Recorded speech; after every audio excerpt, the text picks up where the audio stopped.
Je suis physiothérapeute en rééducation périnéale et pelvienne et encore aujourd'hui, presque tous les jours, si ce n'est pas au minimum à chaque semaine, j'ai des patients qui arrivent dans mon bureau puis qui me disent qu'ils ne connaissaient pas la rééducation périnéale, qu'ils ne savaient pas que c'était quelque chose qui existait.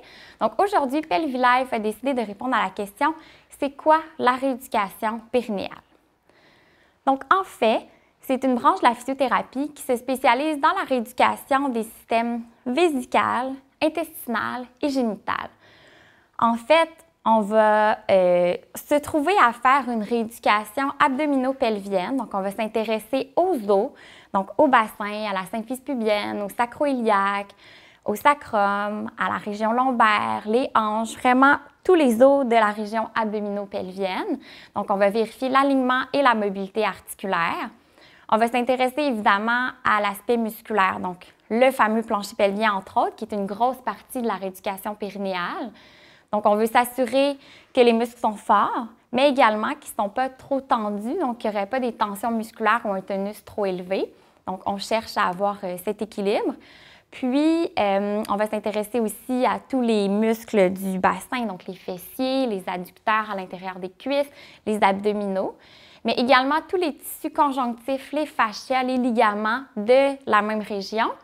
Et finalement, aussi les nerfs, particulièrement le nerf pudendal dont on entend encore un peu plus parler maintenant, qui est le nerf qui permet d'innerver la région du périnée. Donc, la rééducation périnéale, c'est vraiment une rééducation complète de tous ces systèmes-là pour optimiser la fonction des systèmes génitaux urinaires dont j'ai parlé tantôt. En fait, en rééducation périnéale, on va s'intéresser aussi à la posture, la respiration. On va donner beaucoup de conseils, on va faire beaucoup d'enseignements. Évidemment, la thérapie manuelle aussi qui va nous permettre de travailler toutes les structures dont j'ai parlé tantôt. Donc, c'est vraiment une rééducation complète de la région abdominopelvienne.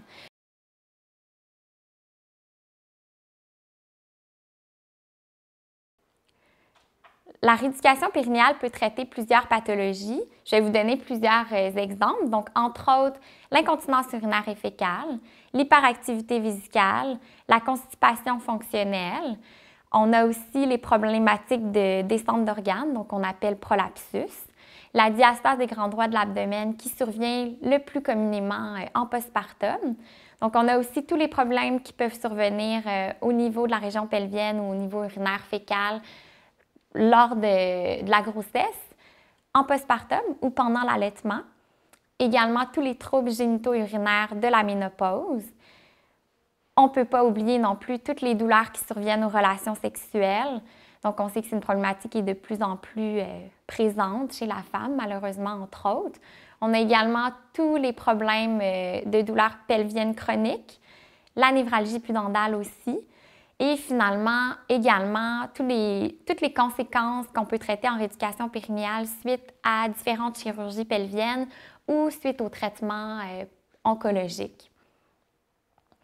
Donc, maintenant que vous savez ce que c'est la rééducation périnéale et les différents problèmes que ça peut traiter, si jamais vous êtes atteinte d'une de ces problématiques, vous pouvez consulter une physiothérapeute en rééducation périnéale qui pratique près de chez vous. Vous pouvez regarder le site de l'Ordre de la physiothérapie du Québec pour connaître s'il y a une thérapeute près de chez vous. Sinon, il y a la clinique Pelvis Santé à Brossard qui peut toujours vous aider. Puis, n'hésitez pas à consulter notre site Internet. On a fait des programmes spécialisés, personnalisés pour vous. Donc, on espère qu'il y en aura un qui saura vous aider. Merci!